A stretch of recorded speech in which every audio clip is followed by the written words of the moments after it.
Hey everyone, welcome. Happy Friday. I'm Mark Medeiros, Community Engagement Manager for Peninsula Open Space Trust, also known as POST.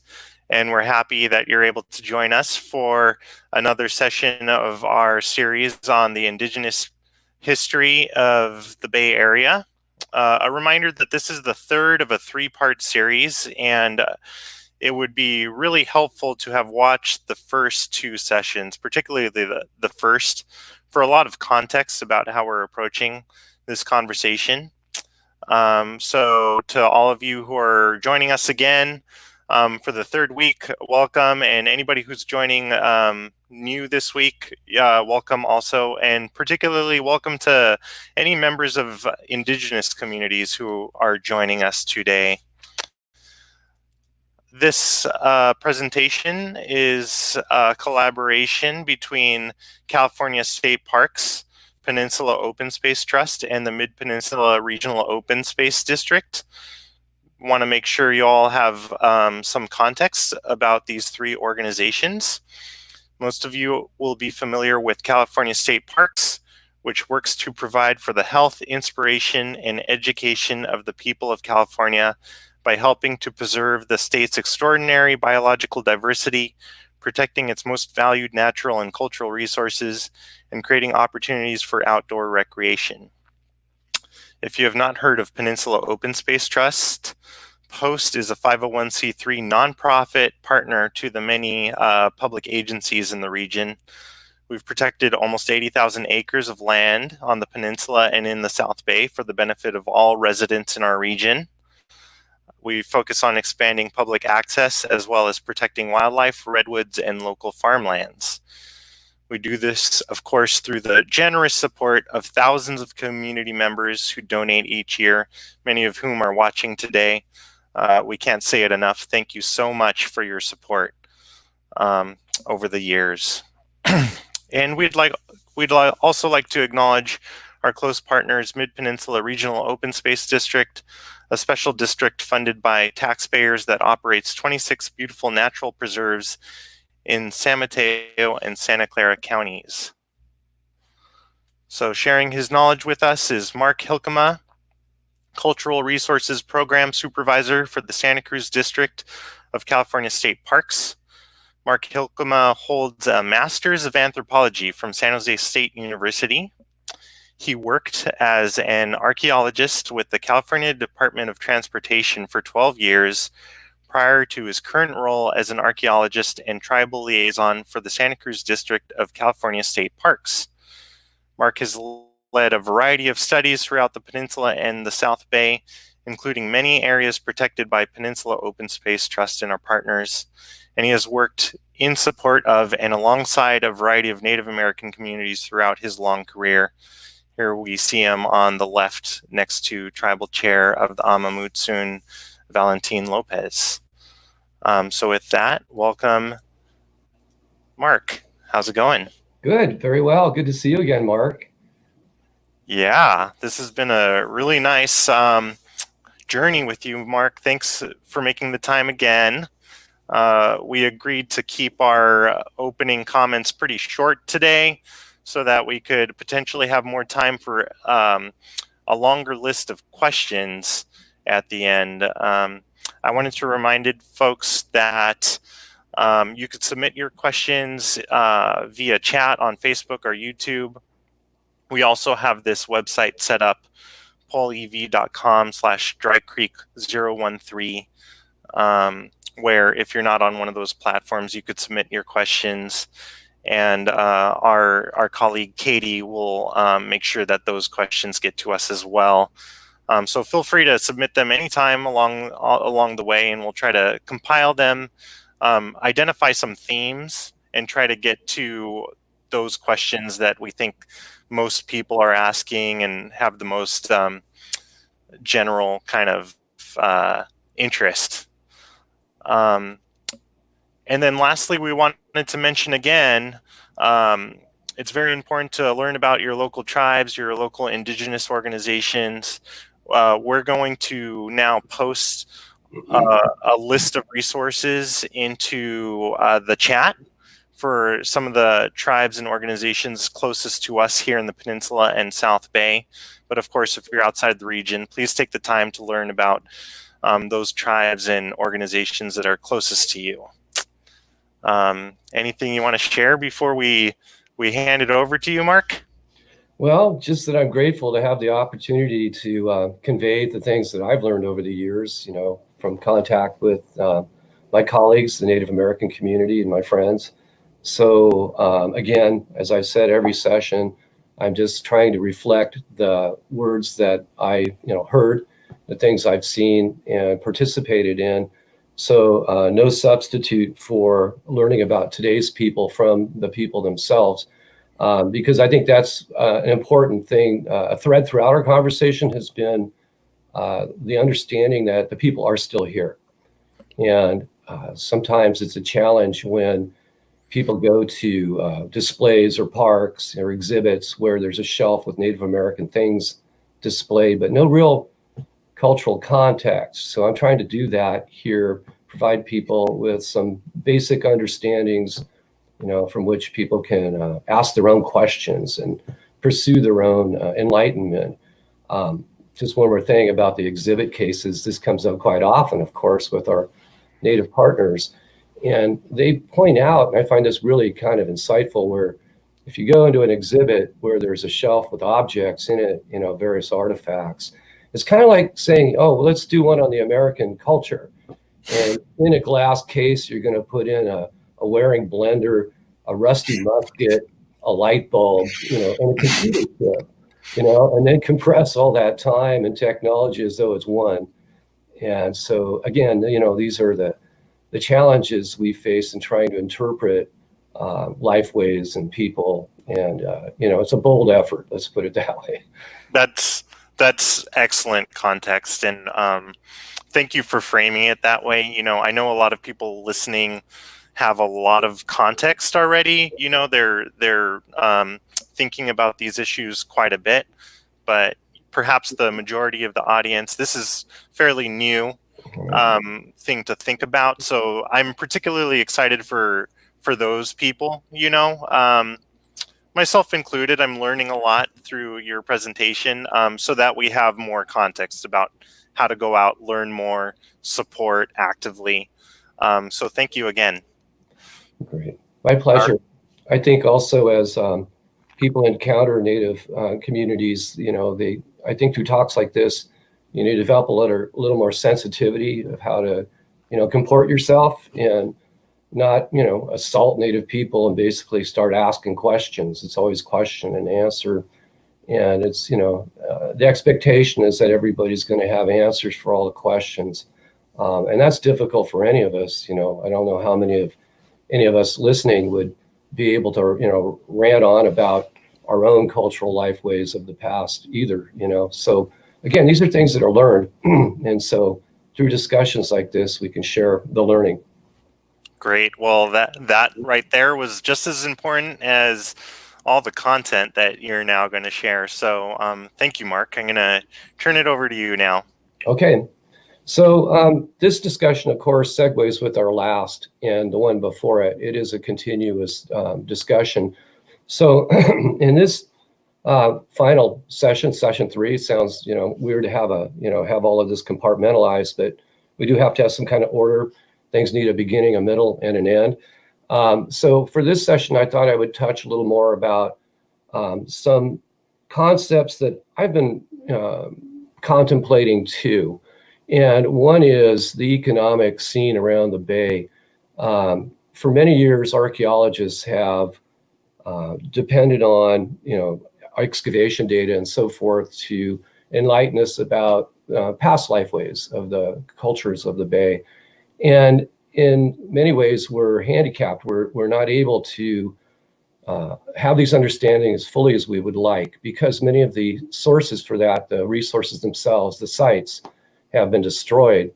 And so it's difficult for us to actually piece together, a really accurate or more focused view of the cultural lifeways of the Bay Area that were, in fact, extremely diverse and complex. There are many histories here, many voices that we cannot hear now.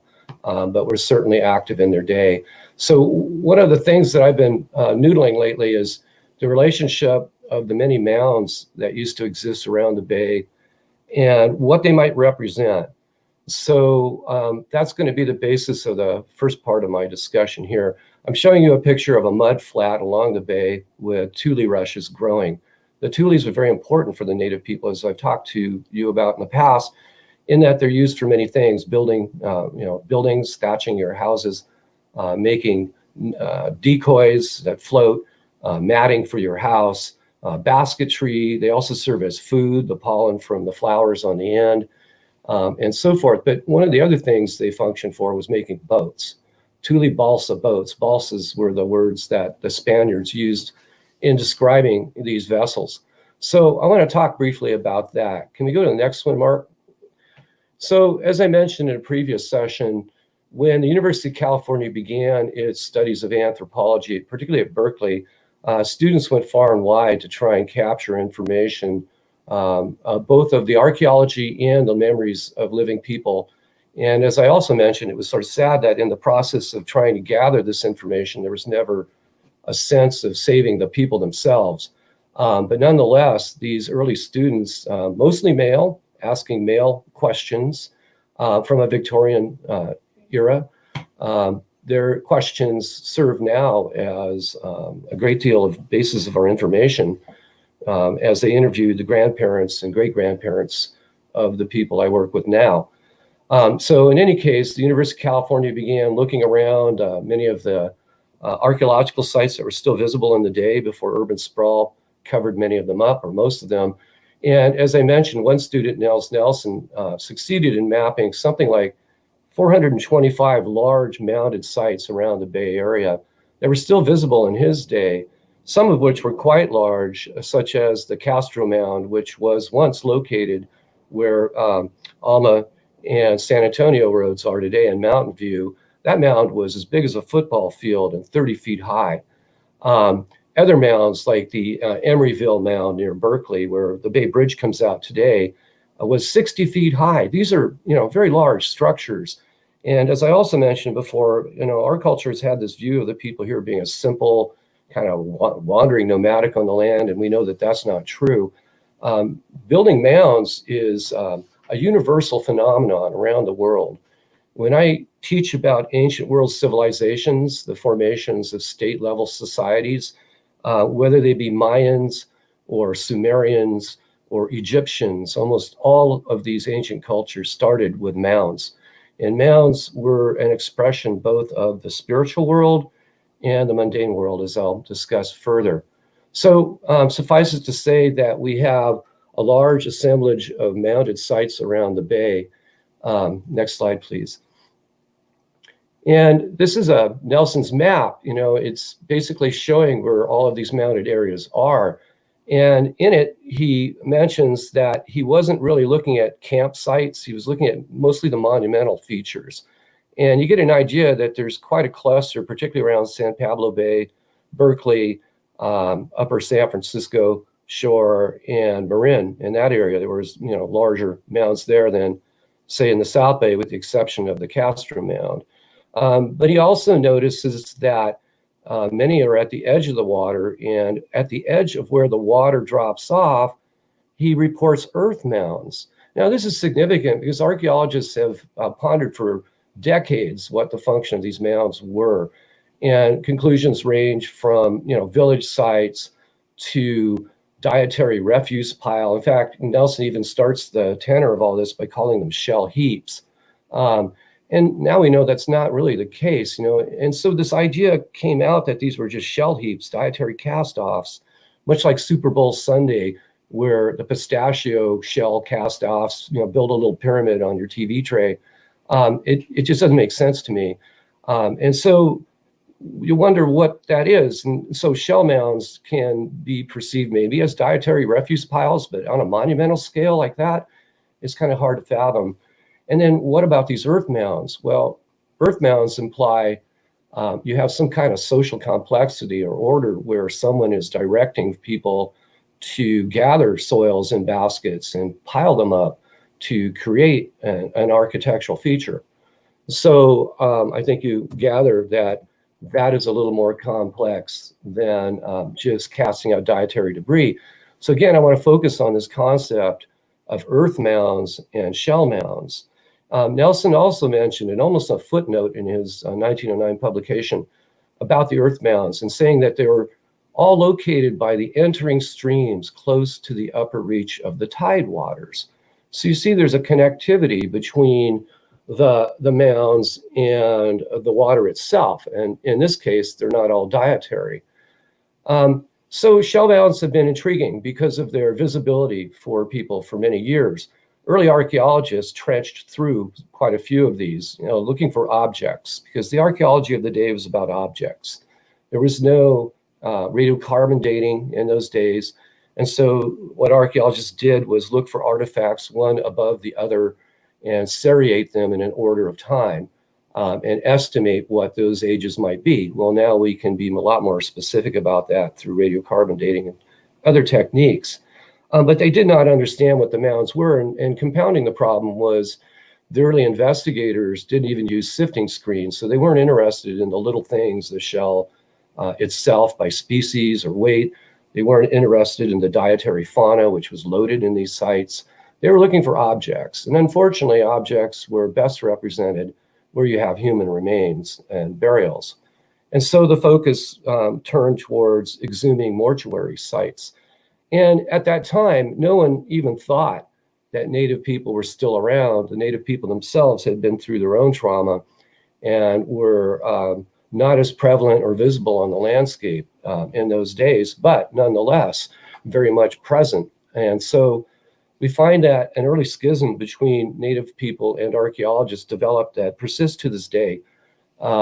So that stems from these days of burial hunting and looking for human remains because of the artifacts that could teach us about time and what we thought were representations of culture. So in other words, these mounds were trenched. And so the burials in them with the dietary shell actually led Alfred Kroeber, the early father of anthropology, who I have a great deal of respect for, by the way, but nonetheless, he was a product of his time. And he pointed out in the early 1920s, well, there's no culture history in these mounds, and therefore we're going to just start focusing on ethnographic research. And so he kind of abandoned the archaeological branch of his studies, which is unfortunate for us because since those times, those mounds have been mostly leveled. But he did notice that the people lacked culture because of the burials being in these trash heaps. They saw them as trash heaps and could not see why people would put their ancestral remains in trash heaps. So they totally missed the actual representation of what these are. Many Native people believe that you enter a spirit world and carry on, and being buried in the kitchen has value because those foods go with you in the afterlife too. So there was a different worldview on how these shell mounds operated. So the early archaeologists had no sense of context for that when they were excavating. Next slide, please. So among these early excavators was Llewellyn Allowed. Llewellyn excavated one of the large Berkeley mounds in 1911, and he pulled out many of these, very many artifacts of grand proportion, but he was puzzled by some, for instance, these grooved sinkers. Now, I get a lot of these grooved sinkers for hook and line fishing on the coast where I work, but they're not as large as these were. And they kind of baffled him. He couldn't determine what their potential function was. And so he even writes that the sinkers described above are heavy in weight in comparison with those from other regions. Hence, they introduce a problem as to how far out into the bay the fishermen ventured with craft no more substantial than bundles of bulrushes. The sinkers appear to indicate that they went well out, even where the current was strong. Well, in those days, he didn't have the data we do now, nor had they gone through many of the Spanish diaries and records that spoke to accounts of seeing these boats on the bay. So I run through some here. And yet there are many accounts. For instance, Ocio's account, he was the last Mexican governor of California. And he writes that Senor Arguello had learned which tides were favorable from an old Indian named Marin. Marin, who was accustomed to crossing in a tule boat whenever he wished. So we see the native people are teaching the Spaniards how to navigate the bay. And remember, there are missions above the bay, San Rafael, Sonoma, Petaluma. And so contact with the South missions in the Bay Area could only be done through boats. And we see other accounts too. For instance, one of the great epidemics raging through the South Bay missions and North Bay missions caused the priests to actually send some of their incarcerated people back to their homelands with passes so that they could leave the mission. They didn't know how to deal with epidemics. And so the idea was send them out, spread out the population. Well, that could only be done with boats because the Coast Biwak are from San Rafael and north in Tiburon area. So we see that moving some 200 people back to their homelands across the bay would have involved a substantial number of boats. Next slide, please. So here we see a Louis Chary paintings. Louis Chary, or Choris, was a French watercolor artist on a voyage of exploration in the Pacific. In the days before cameras, they had watercolor artists on board.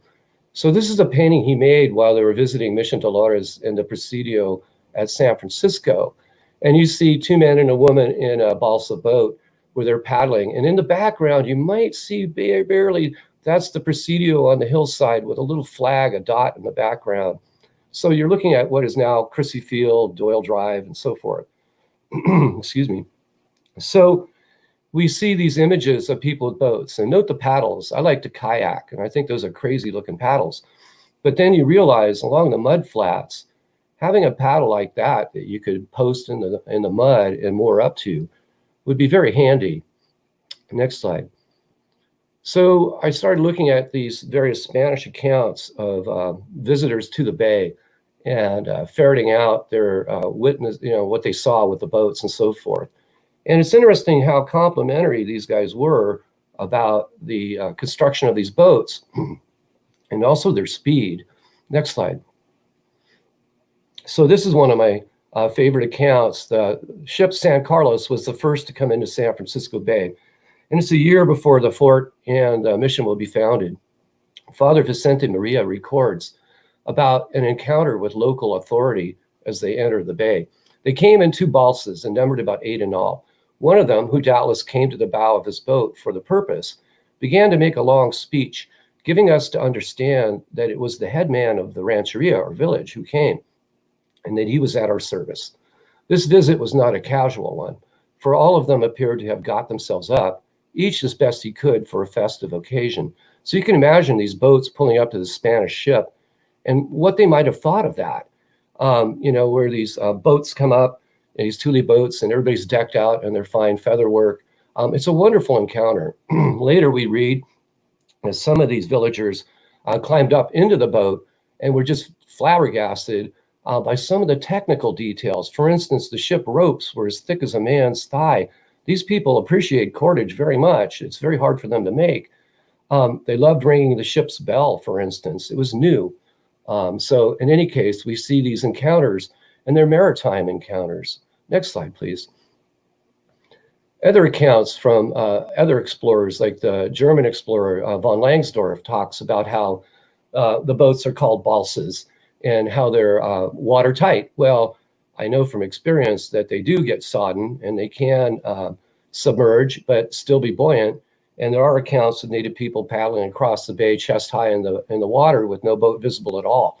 So they are transport conveyances, not necessarily, like a ship. Next slide.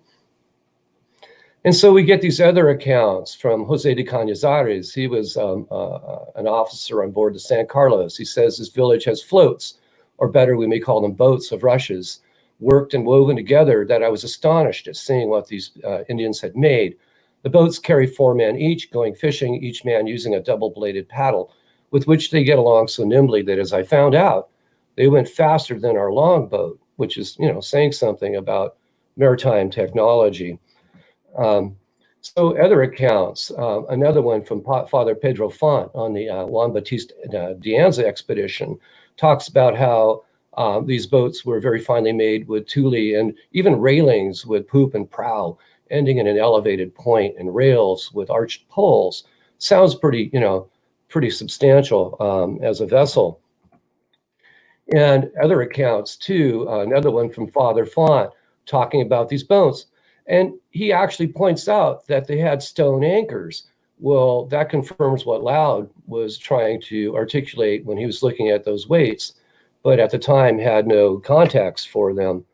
So substantial boats. And we find that these boats are not really open sea type boats. And yet we have one account from Governor Fages in Monterey in 1775, where he notes that the Indians at Año Nuevo are going out to sea right offshore with balsa boats.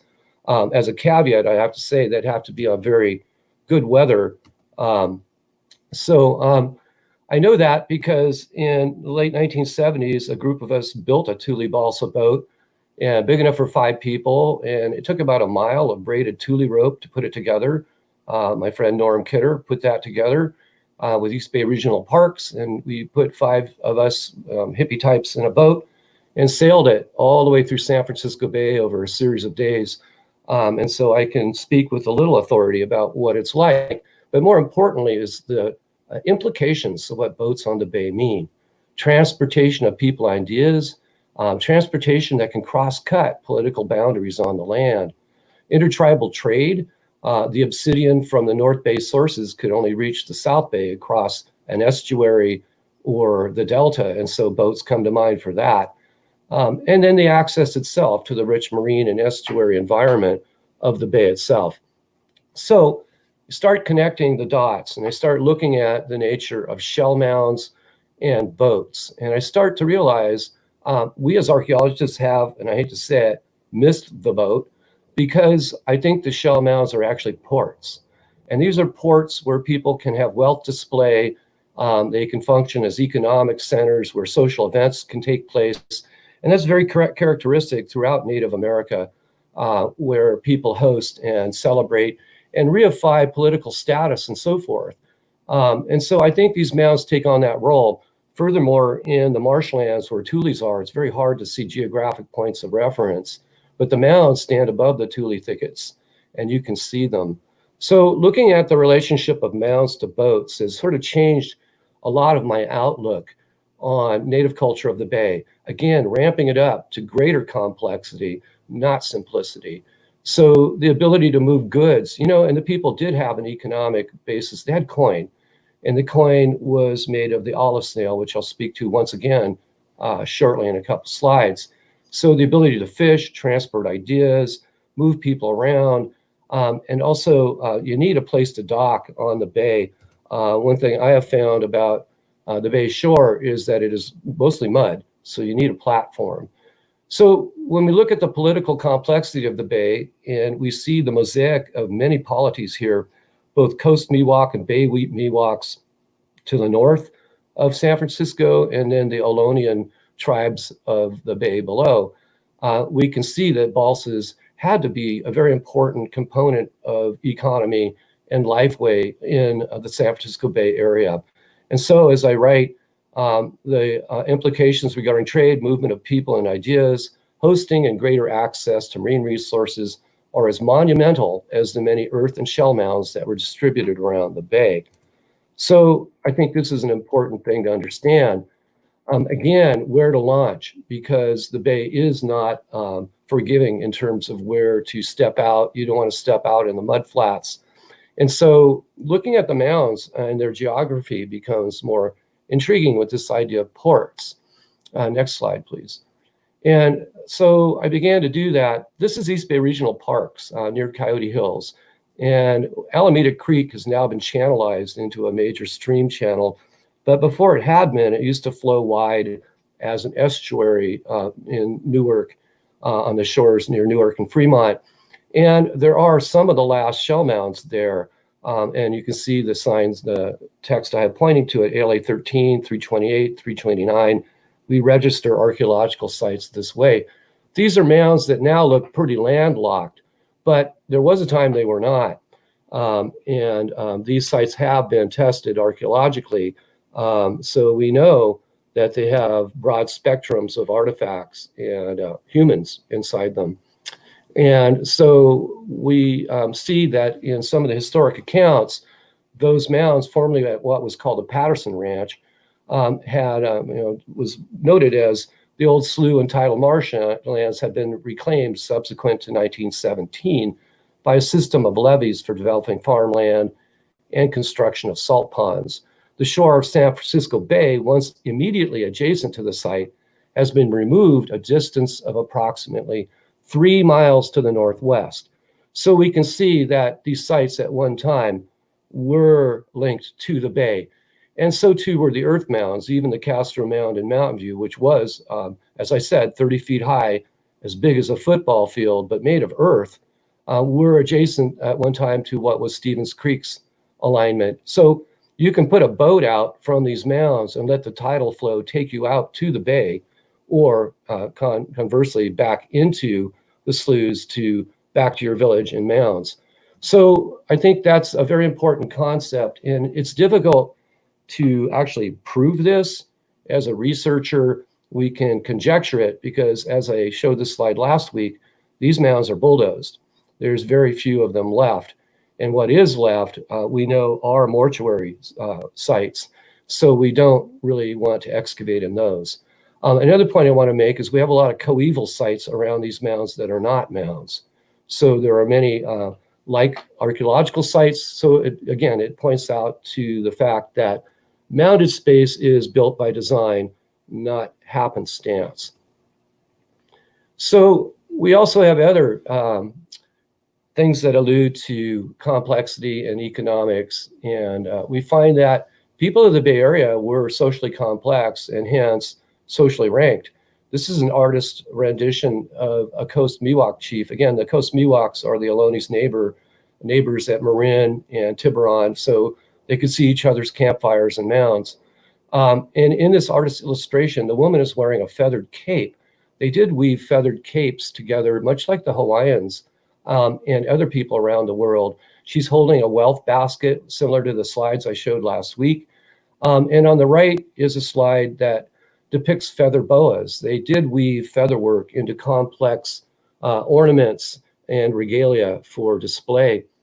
Again, repeating one more time, the olive snail shell was the fundamental route for making money.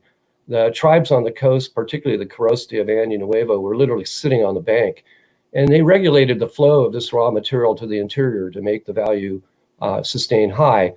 And so on the coast, we don't find too many cut and drilled beads among the archaeological sites.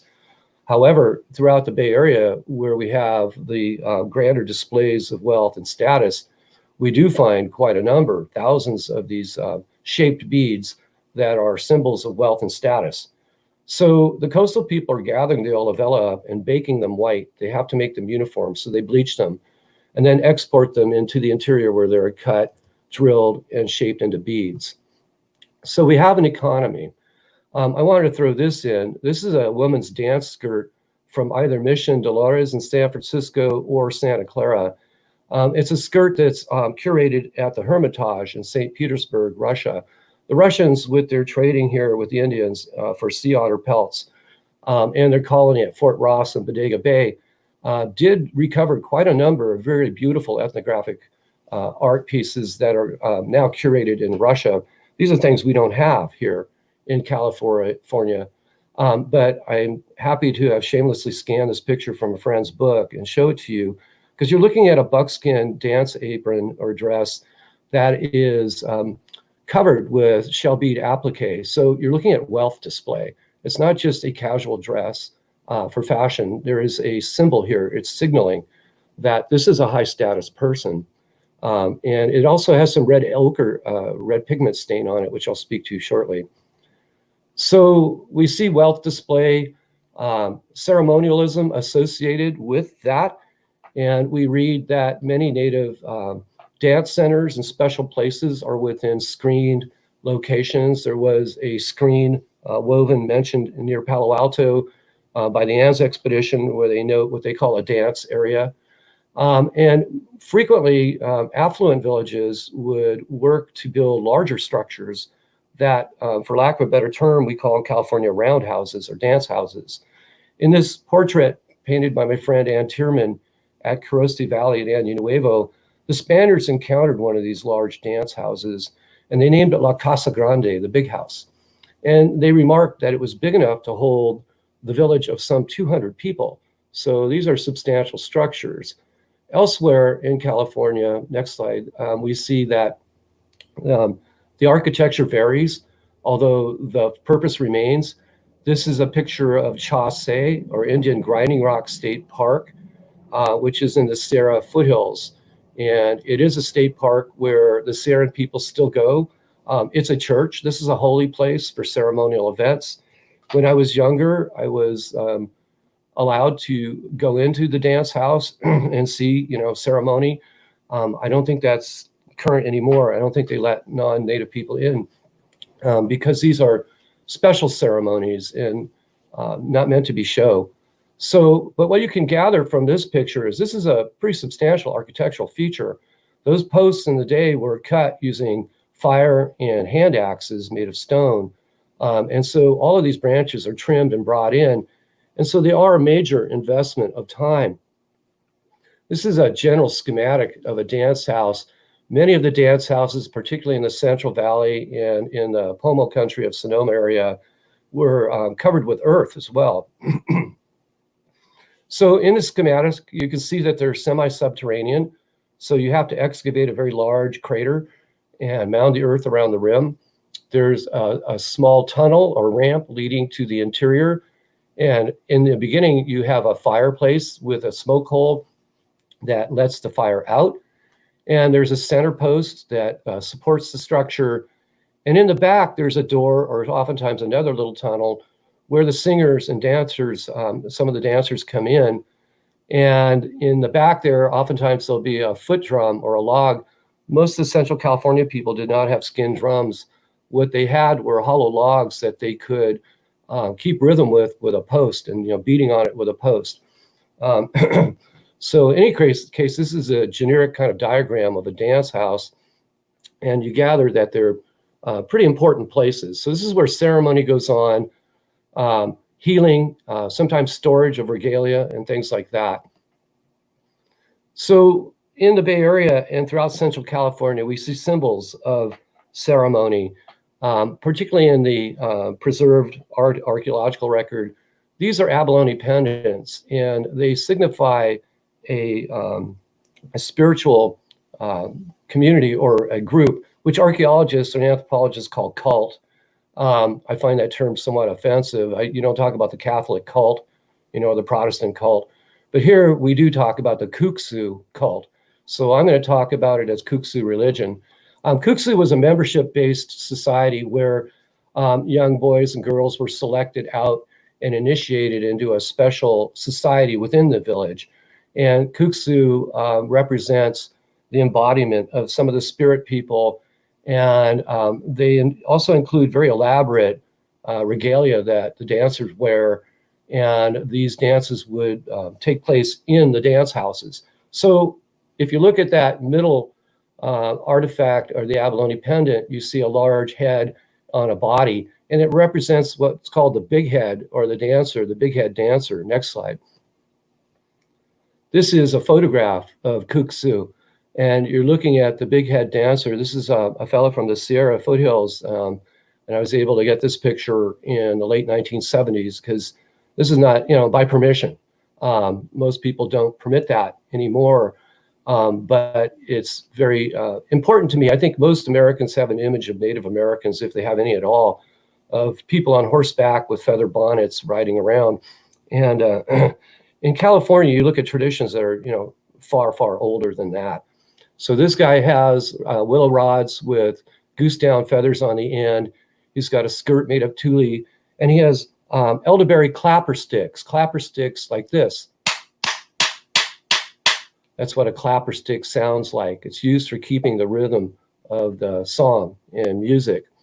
Next slide. So Kuksu takes place in a dance house. Many years ago, I was doing one of these talks, and I have the problem of saying was or used to be. And a woman raised her hand from the audience and said, "We still do." And it's somebody I later became friends with, and she still retains the traditional chin tattoos that women had in the day to designate their clan affiliations.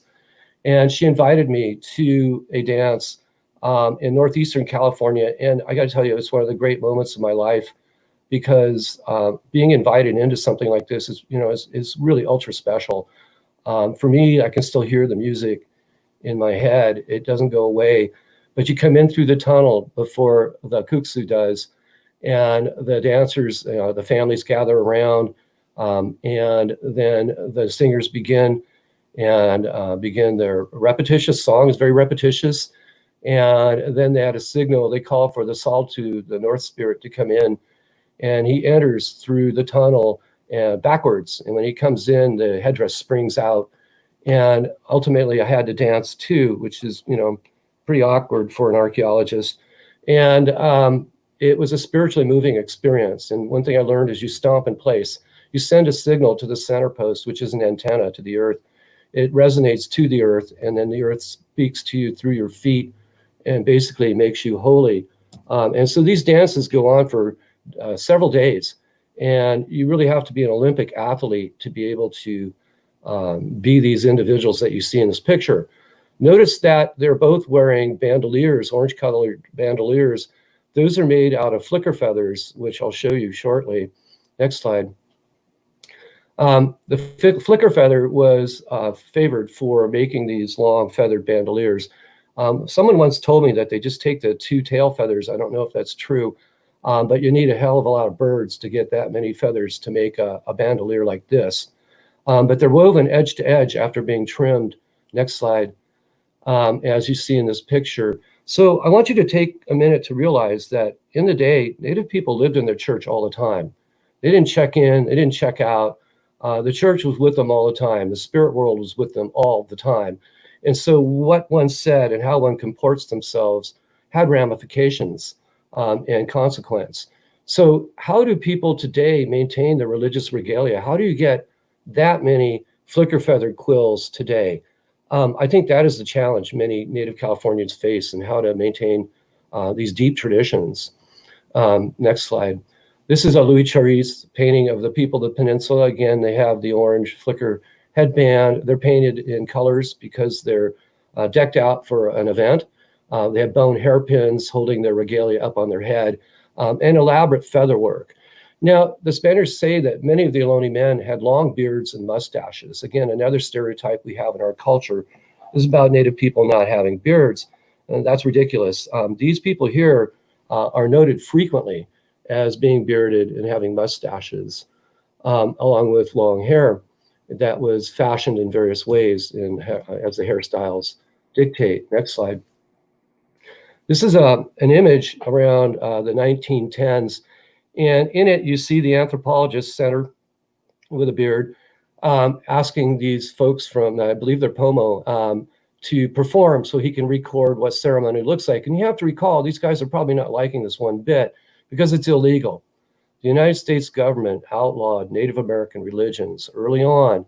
And it wasn't until an act of Congress in the mid-1970s passed the Native American Religious Freedom Act that these laws were actually legal. I mean, that these ceremonies were legal once again.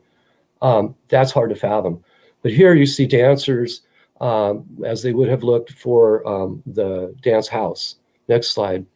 So these objects they wear are power objects. They're imbued with holiness. This picture of a dance net and an apron gives you an idea. Look at all the hawk feathers adhered to it. Where do you get all those feathers? You have to be spiritually clean to get the feathers. Native people tell me that there's a time for making things. Making things is a time. And you have to be spiritually clean and centered to do that, to put the proper things in balance and energy. This dance net is made out of milkweed fiber. And on the inside, you can see red fibers attached at the intersections of the net. No one sees that. That's because it's the formula of the dress. They're not putting on masks like Halloween for other people. They're putting things on to transform themselves. So this is what religion is about. Next slide. So the dance headdress, the feather work, the hairnet in this case, All of this is part of the regalia that goes into making your dance gear, and is very labor intensive. This is a hairnet curated at the Hermitage in St. Petersburg. Many of the first explorers were gifted with these hairnets by native people as exchange items. Many of the dancers also have bird bone whistles made out of eagle, condor, egret, pelicans, hawks, many varieties of birds. They perforate the hole and they use asphaltum or tar to make a stopper. And they're monotonal generally, but they keep part of the rhythm with dance. We also see rattles made out of cocoons, moth cocoons. They open them up, take out the larvae, put pebbles within, and make very broad sounds. I have one here. You can hear it. Sounds just like a baby rattle, doesn't it? Well, if you could imagine 100 dancers with fistfuls of these keeping rhythm at the same time, it can make quite a volume. On the left is a rattle, but it's covered with feathers. So you can see these are beautiful objects. Next slide. The Ohlone people of the Bay Area also made dance belts. These are made out of dog mane fibers with individual feathers woven in and tiny, tiny shell beads. So these are valued objects. We have none of these in America. These are on display at the Museum of Man in Paris. Tobacco smoking was also a holy undertaking.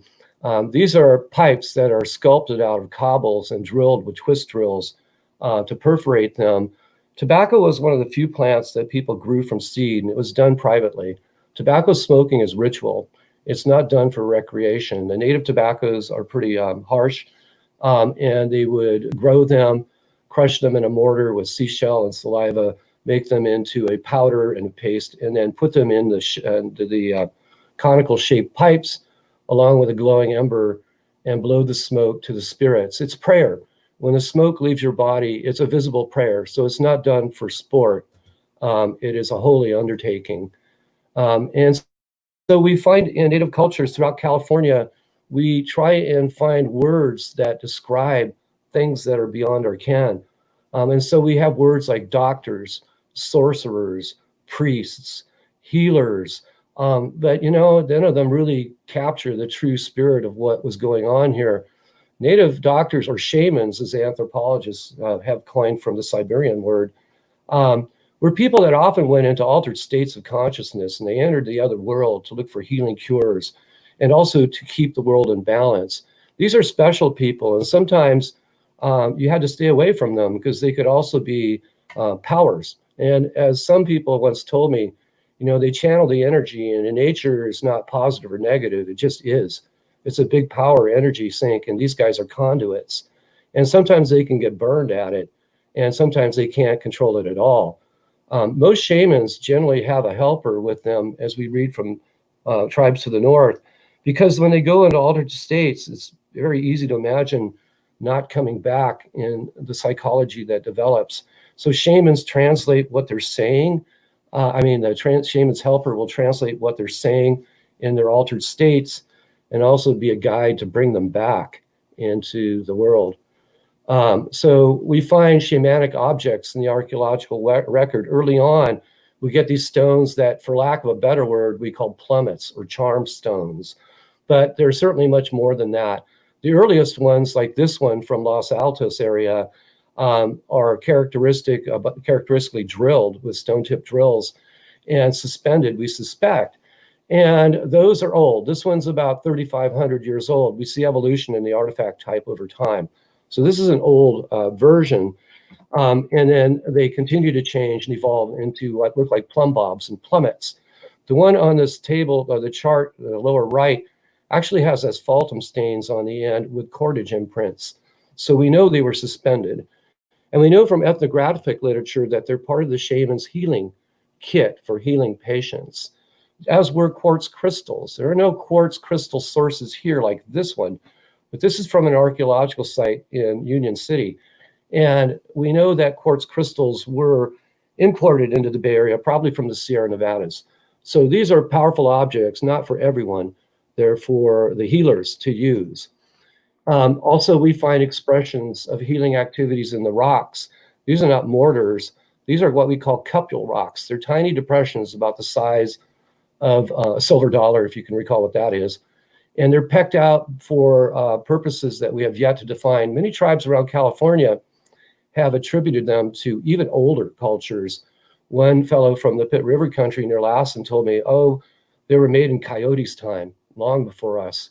So we see that there are different ages in these stones and understandings. They call them umbilical rocks, where they put the baby's umbilical cord in.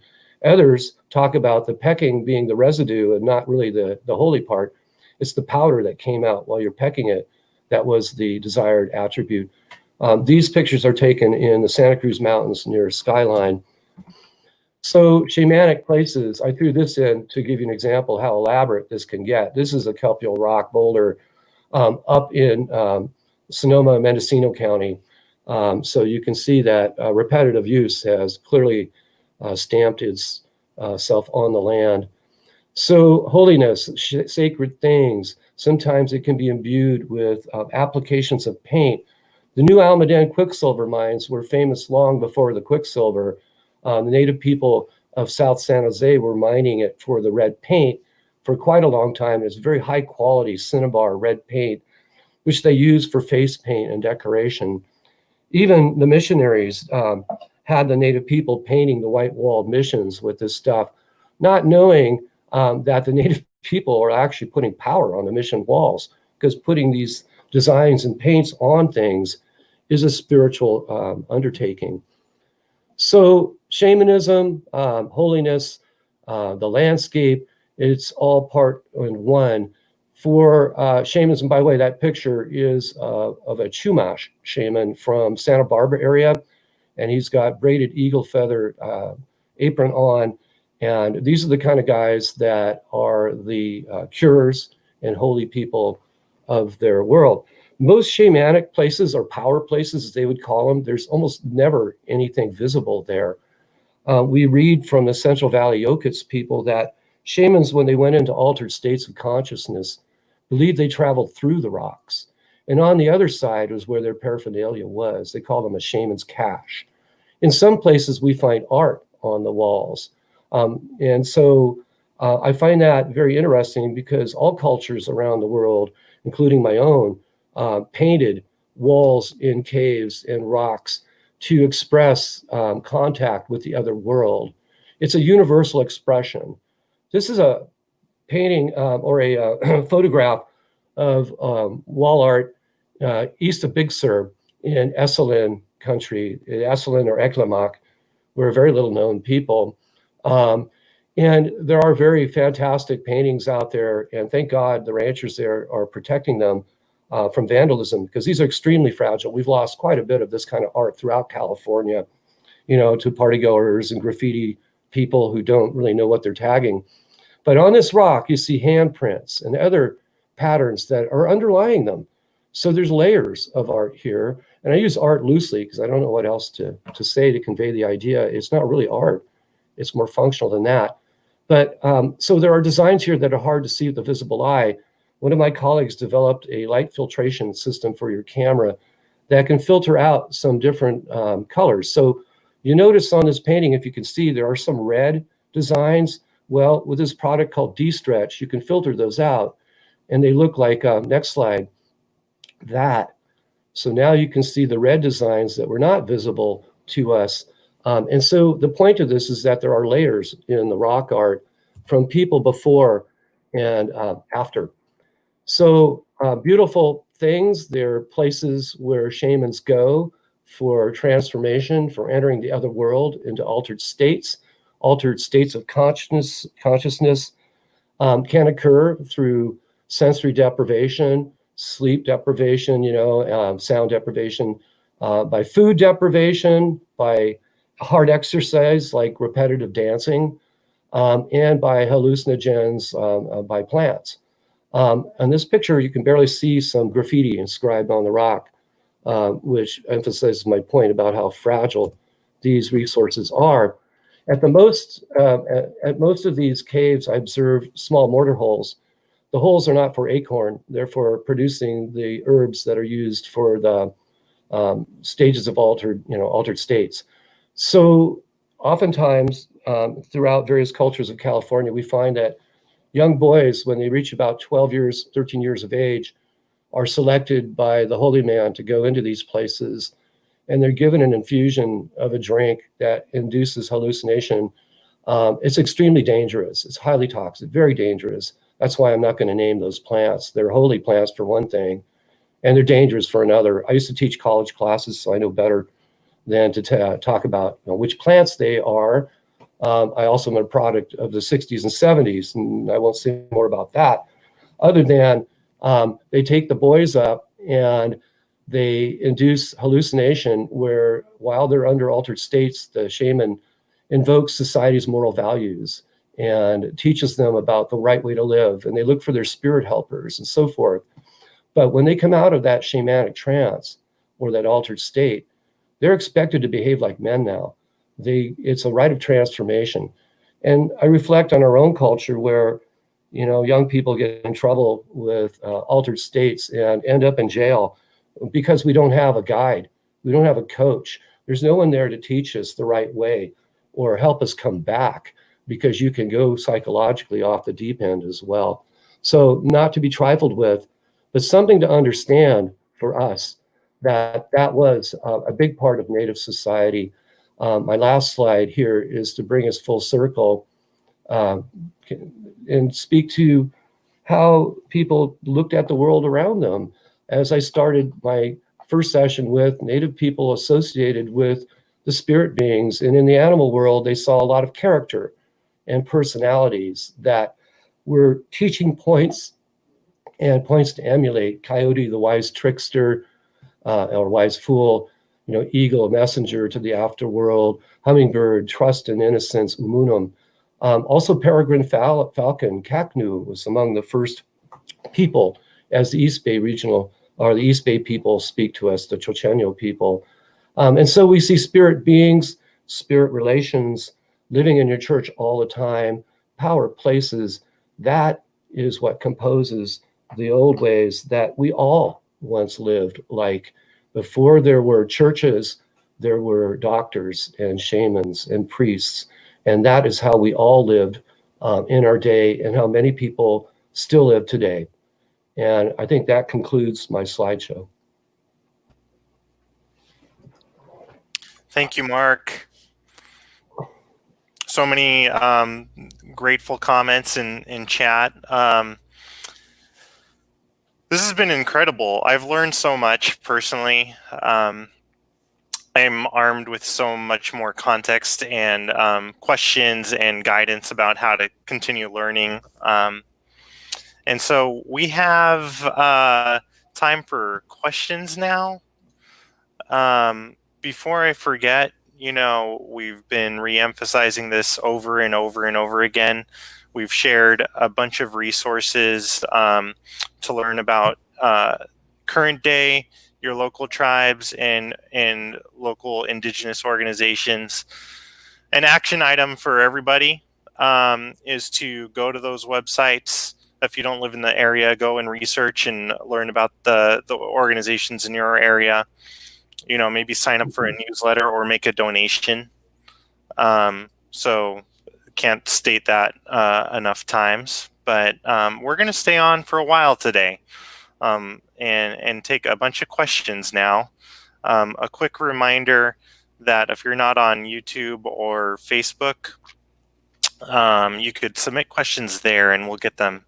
We'll try to get to them. So looking through some of these questions here, Mark, I want to ask one of my own, which is it provides a lot of context for people. Another reminder of how complex, society was throughout the Bay Area and California. About trade, there's so many examples of trade, and you mentioned the obsidian trade. I was just wondering, can you name a favorite example of trade to or from the Bay Area that was a big distance? Like how far away did stuff get, or from our local tribes? Well, you know, it's a good question and apparently pretty far. And for us, we have to depend on the physical remains because there's no living memory yet in the Bay Area of, you know, how extensive those networks were. But we do know of oral traditions about trails and routes and so forth. Let me speak to a couple. One is my own experience when I went to the Navajo reservation, Canyon de Chelly, and looked at some of the cliff dwellings there that preceded the Navajo people in time. And of course, you know, I played the archaeology card and told the guide, you know, I'm an archaeologist, and he's a big deal. You know, he's probably seen a lot of us.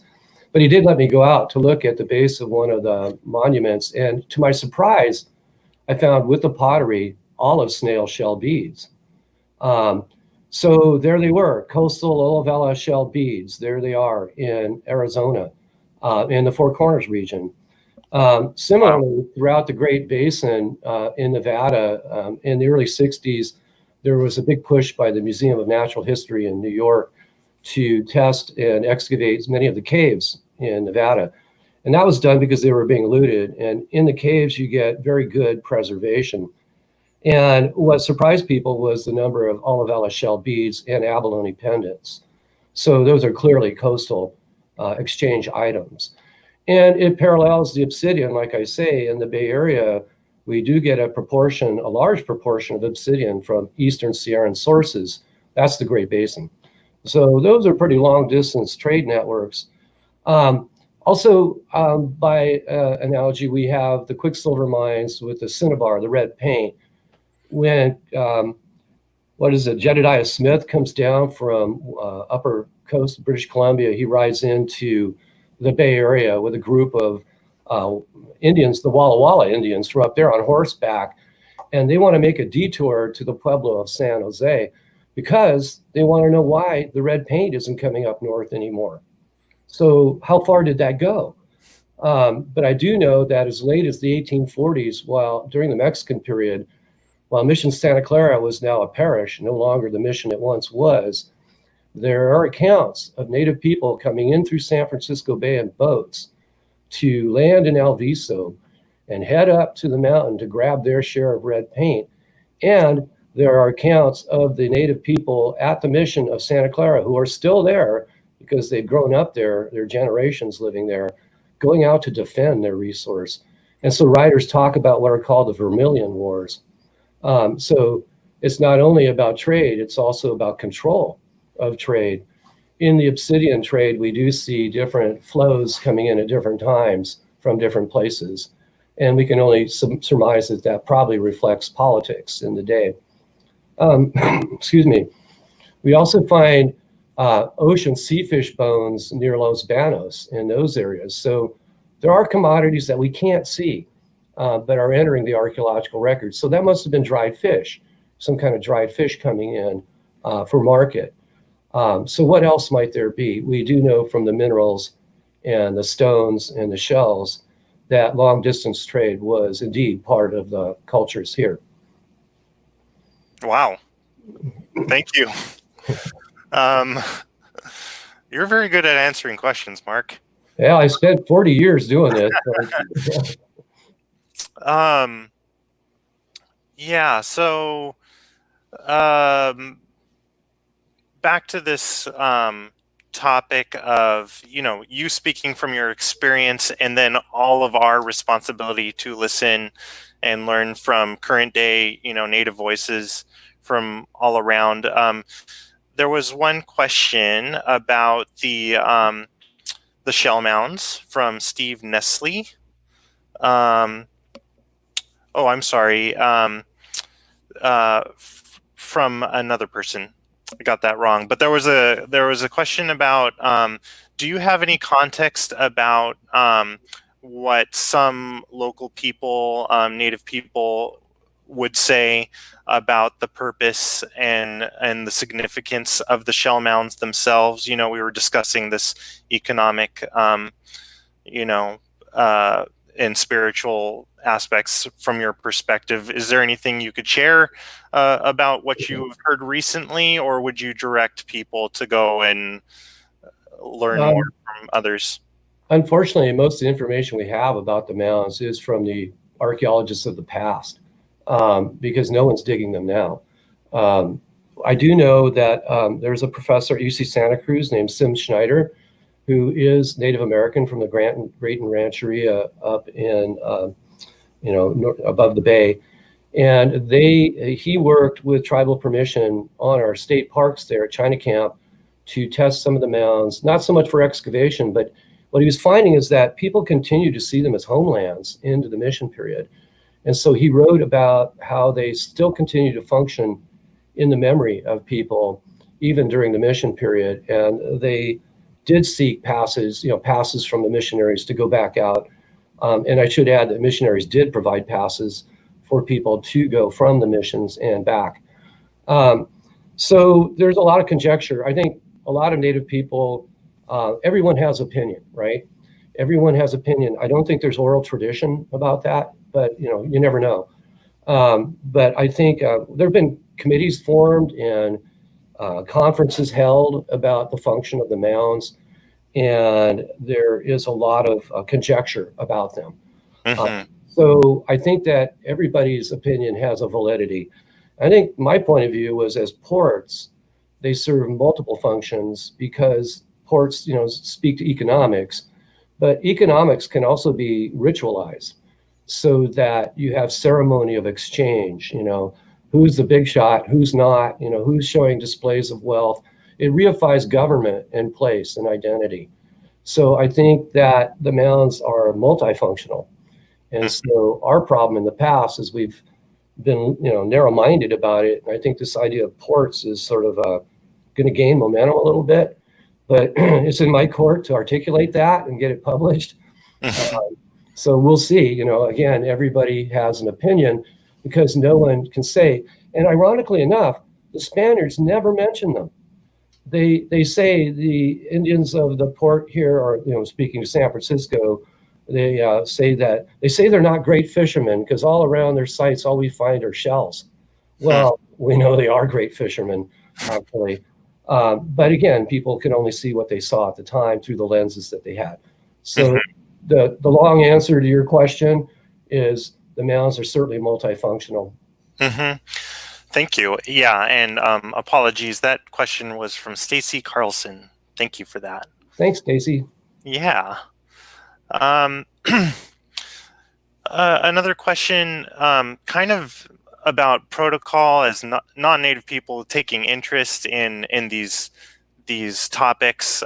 We talked a little bit about foraging, gathering, right, last week, and considerations around that. So we don't have to revisit that. We already discussed that. Look to session 2 for a discussion around that.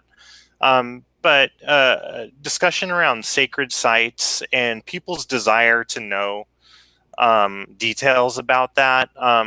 So, my perspective, my understanding, I want to ask if this is accurate, is that it's generally best not to inquire or to seek out that information. It's inappropriate for people who are not part of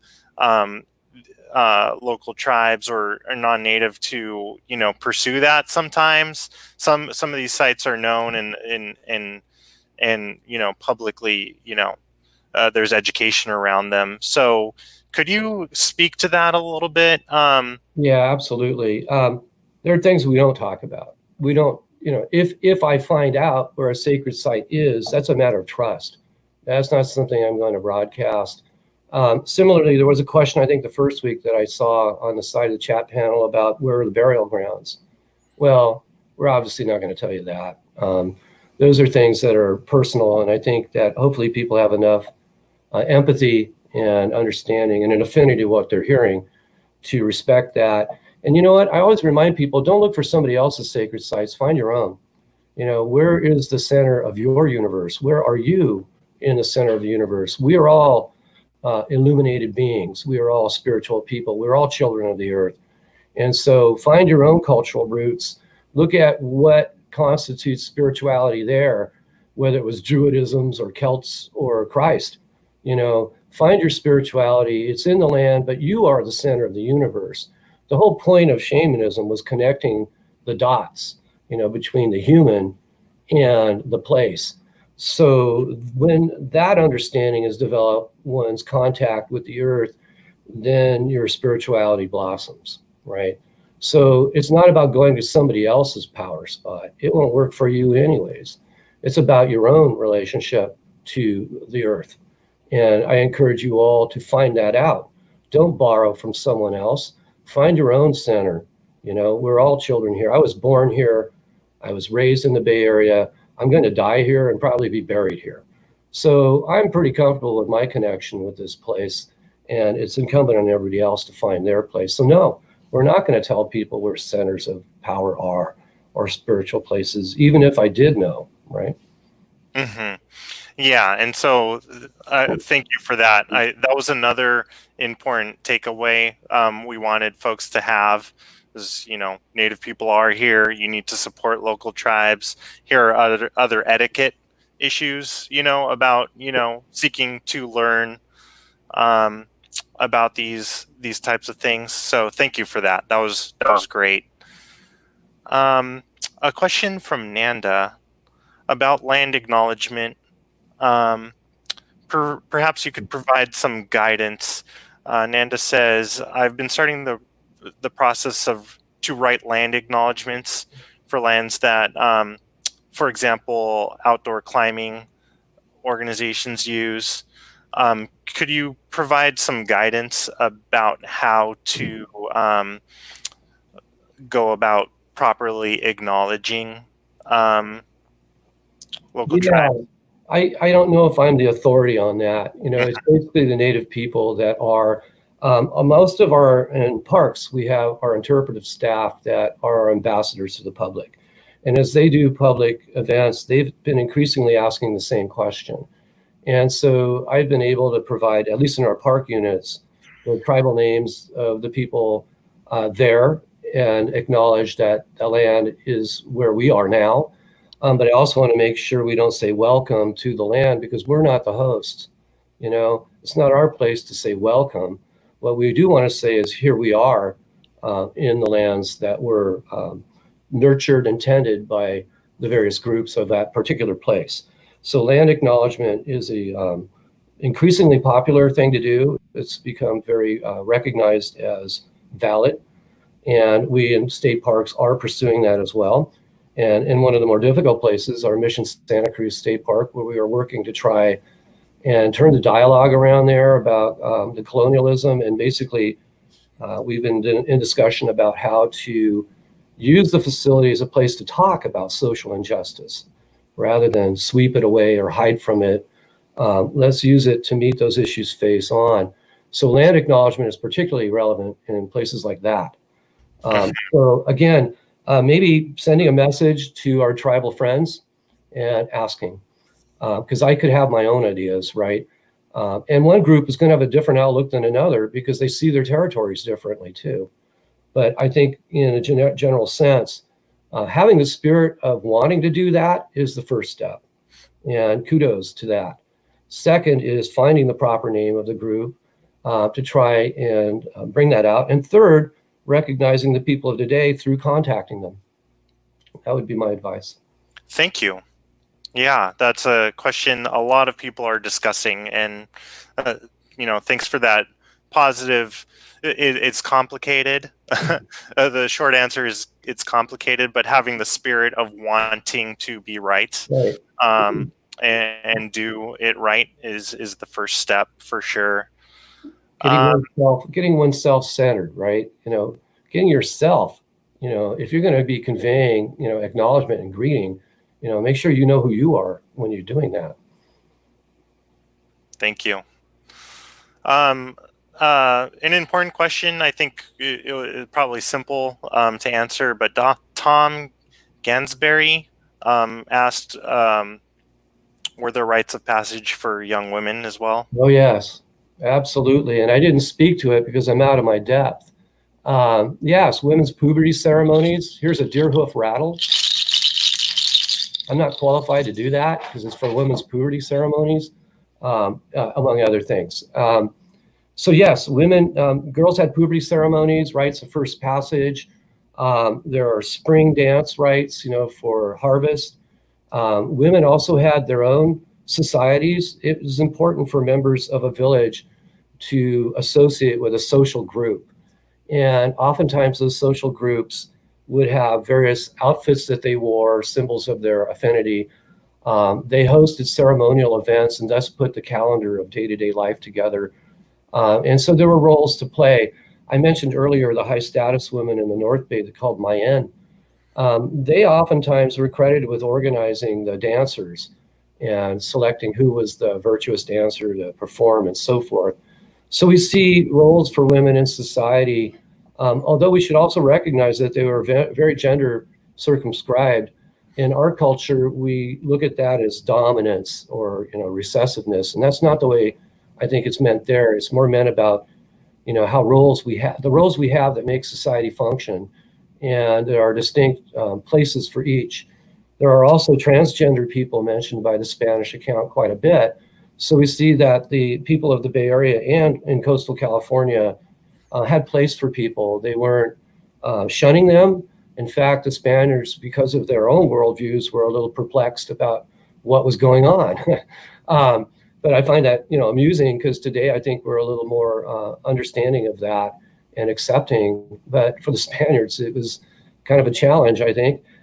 So we see women's roles very well expressed in society. We see they do have membership-based organizations and clans and roles to play, and they do take care of each other during seasons when a woman's given birth. Oftentimes they would create a small kind of sweat for them, a hot rocks with herbs where the newborn and mother would be placed after birth to kind of steam a little bit. And there are rules, for instance, of how they comport themselves with basket making during the moon time and so forth. There's all kinds of roles that women have, and I didn't speak to it again because I'm probably not qualified for that, and that would be for the Native people to speak to. Thank you. A few more here, if you're up for it. I'm here for everyone. All right. I'm going to pick a couple of more specific things. Woody Elliott asking, are there wolf bones that are around? What we talked about grizzly bears. What about wolves? I love that one. I got to jump in on that. Years ago, I worked on a site in South San Jose where we had a late discovery. It's right where 85 and 101 come together, and it was a big deal. A large number of human remains were encountered. And on that project, for the first time, I had oversight over the Valley Transportation Authority's work, the VTA, who were very cooperative, I might add, with Native people. And we hired the Muwekma Ohlone to be the archaeologists. And that was the first time that happened. In the process, they staffed up with qualified archaeologists to work with them. And they found 3 canid burials, all buried together, that were exposed by the bulldozers. And they still had cordage around them that preserved because it had been charred and thus preserved.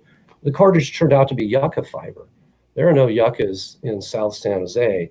They're further south. So you know that. And then what were these canids doing all together? 3, are they dog? Are they coyote? Or are they wolves? Well, they're too big for dogs. And so we took the bones to the Cal Academy. And this is what, 1980, what was it, 88? Or I'm sorry, 1998 or so. I've lost track of time. I'm old. But we went to Cal Academy to try and identify these canid bones because we actually do find lots of canid bones in the archaeological middens of the Bay. And it's always been a question, are they dog, wolf, or coyote? If they're dogs, that would be kind of important because then we know there were domestic dogs here, right? But anyway, back to the wolves, we were told by biologists at the time, oh, there were no wolves in the Bay Area. So we were wondering about that because these bones were too robust for anything else. And then I looked in the Mission Santa Clara vocabularies, and guess what I found? There are words for coyote, dogs, and 2 kinds of wolves. So why wouldn't there be wolves here? And so the Muwekma named that site Kafanumush, which means the 3 wolves site. And I think that's pretty important because you now see a blending of native value and archaeological science. We do work together. Wow. Let me go on with that because I do ramble. With DNA analysis now, one of my colleagues, Brian Bird and others, were able to find that in the canid bones here, there are domestic dogs. So we do see domestic dogs around the camp. That might explain how grizzly bears and people coexisted, because you can imagine dogs barking, making the bear shy, one would hope. Wow. Thank you. That is something. Yeah, it's, we're dealing with a culture of thousands of years old, and the questions are as broad as the culture, and the answers that can be given, it's nice when we can, but there's so much that we don't know as well. Mm-hmm. Real quickly, I'm going to answer a question, and this is from Lori Latham.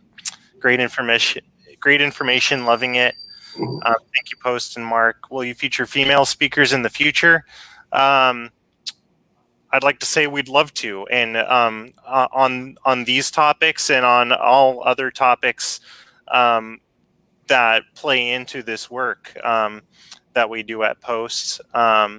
So actually, I'd love suggestions from the audience. Please feel free to reach out. We're going to follow up with an email, and we're very open. We want to represent a whole breadth of topics and voices, so that we're reflecting on all these different interests of the community. So thank you for that question, and I look forward to hearing some feedback.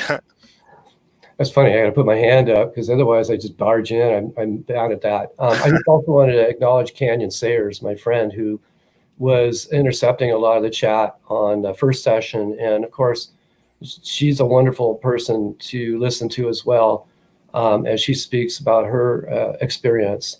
So Canyon Sayers is Mutsun from the San Juan Bautista area, Indian Canyon. And so there are women's voices out there as well. I don't want to come across as being the dominant, speaker.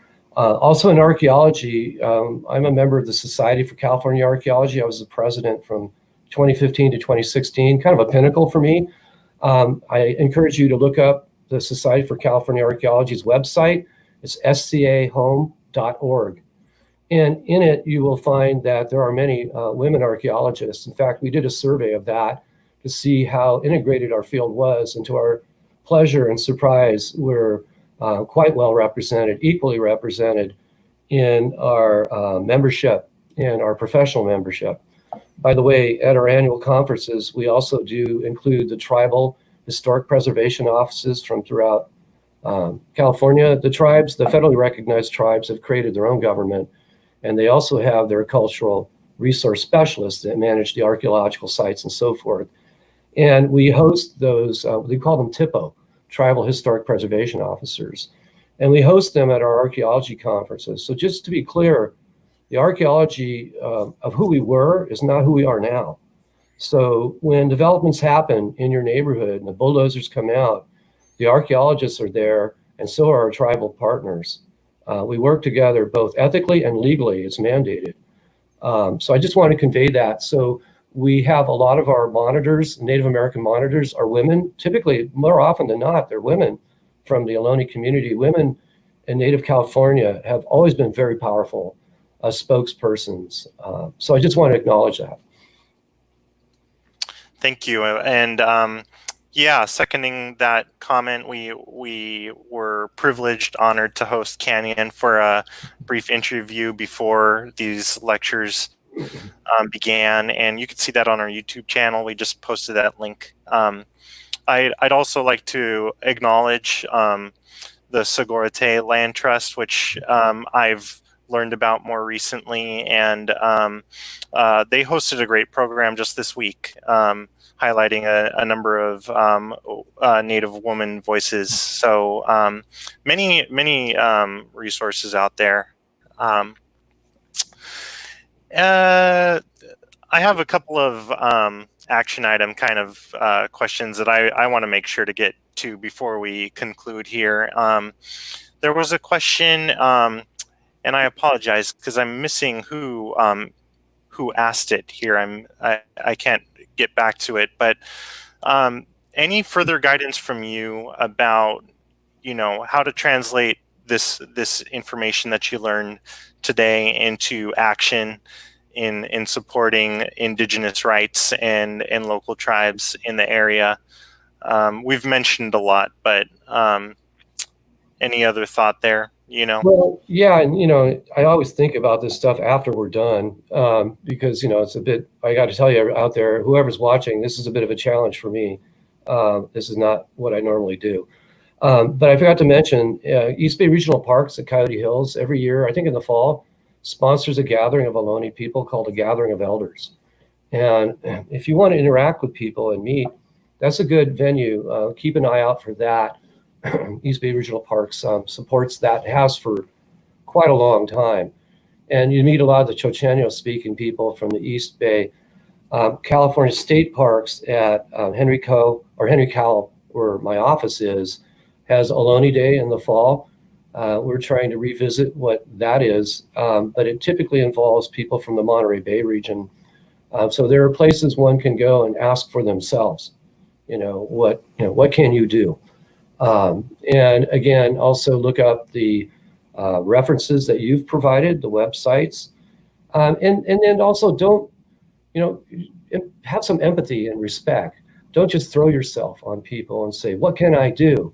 Let's ask what you have to offer, because, these are people that work day jobs. They're in your community. They may be your neighbors, right? So we all have busy lives, and even the best of intentions can be encumbering if they're not channeled correctly.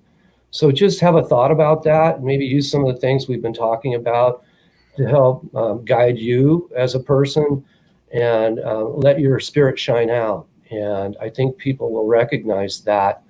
And don't be a challenger, basically. And don't be a know-it-all like me. Basically just try and be humble and approach things as you would want to be approached. Thank you, Mark. I think we're going to end on that. Okay. That's a really, really great way to end. And there are so many comments thanking you in chat. It's overwhelming. Lots of people want to hear more from you. Thank you. Yeah. So on behalf of Post, this entire community, I thank you so much for all of your years of work. This, very empathetic kind of work that you just did with us to start us on this path of learning. I personally really appreciate it, and I know many others do too. So thank you again, Mark, for all of this.